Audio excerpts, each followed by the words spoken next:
સિંગવડની ચકચારી ઘટનાને લઈ હવે રાજકારણ ગરમાયું છે, કારણ કે ભાજપ, કોંગ્રેસ, આમ આદમી પાર્ટી સહિતના તમામ નેતાઓ આ પીડિત પરિવારને મળી રહ્યા છે, તેને સાંત્વના આપી રહ્યા છે. સાથે સાથે આરોપીને ફાસ્ટ ટ્રેક કોર્ટમાં કેસ ચલાવી ફાંસીની માંગણી પણ કરી રહ્યા છે. આજે આમ આદમી પાર્ટીના ઈશુદાન ગઢવી, મનોજ સોરઠિયા, સાથે સાથે નરેશ બારિયા સહિતના આમ આદમી પાર્ટીના નેતાઓ આજે પીડિત પરિવારના મુલાકાત અર્થે પહોંચ્યા હતા. પરિવારને સાંત્વના આપી હતી અને સાથે સાથે તેઓએ રાજ્ય સરકાર ઉપર ઘેરા આક્ષેપો કર્યા હતા.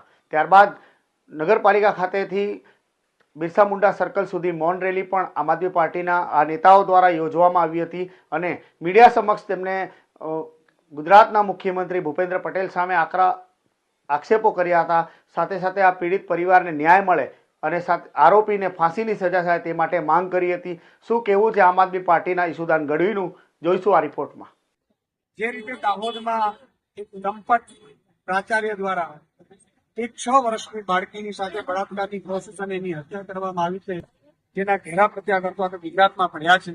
ત્યારે આમ આદમી પાર્ટીએ આજે એમના પરિવારની મુલાકાત લીધી હતી. પરિવારની સાથે સાથે ખનન માર્ચનું આયોજન કર્યું હતું અને આગામી સમયમાં અમદાવાદમાં પણ પ્રાર્થના સભાનું આયોજન કરવામાં આવશે.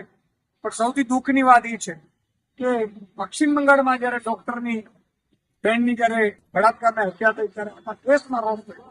ગુજરાતમાં પણ બહેનો ભાજપની રસ્તા ઉપર આવી પણ આ ઘટનામાં જયારે ગુજરાતની દીકરીની સાથે જયારે 6 વર્ષની દીકરીની સાથે બળાત્કારની ઘટના થઈ કોઈ ભાજપની બહેન બહાર ન નીકળી. ભાજપનું કોઈ મંત્રી કે મુખ્યમંત્રી, સાંસદ, ધારાસભ્ય સીધા નીકળી. એટલું નહીં, મુખ્યમંત્રીએ પશ્ચિમ બંગાળમાં ઘટના બની ત્યારે મમતા દીદીને લેટર લખતા હતા, પત્ર લખતા હતા.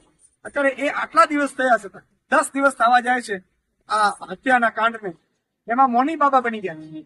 અને એટલું નહીં, આજે દાહોદ સહિત આખા ગુજરાતમાં ભાજપે એ કાર્યક્રમો કર્યા, ધરણાના કાર્યક્રમો. મુખ્યમંત્રી પોતે ધરણા કરે છે પણ આ દીકરીના પરિવારને, પીડિત પરિવારને મળવા સુધા એમના પાસે સમય નથી. એટલે આ ખૂબ જ દુઃખદ ઘટના છે.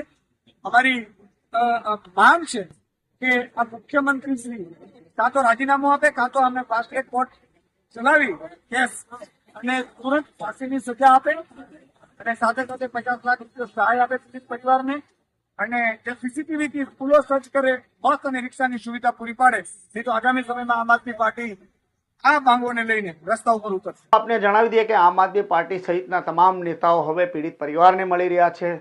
ફાસ્ટ ટ્રેક કોર્ટમાં કેસ ચલાવી આરોપીને ફાંસીની સજાની માંગ પણ કરી રહ્યા છે. સાથે સાથે આમ આદમી પાર્ટી 50 લાખની વળતર પેટે સાથે તેમના ફાસ્ટ ટ્રેક કોર્ટમાં કેસ ચલાવવા માટે, સ્કૂલોની અંદર સીસીટીવી કેમેરા લગાવવા માટે અને ટ્રાન્સપોર્ટેશનની સુવિધા ઊભી કરવા માટેની માંગ કરી રહી છે. અને અમે પણ દાહોદ લાઈવના માધ્યમથી કહી રહ્યા છે કે આ પીડિત પરિવારને ન્યાય મળવો જોઈએ.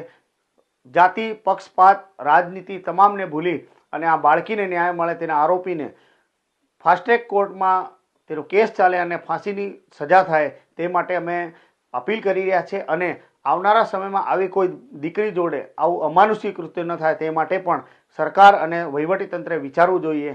ધન્યવાદ.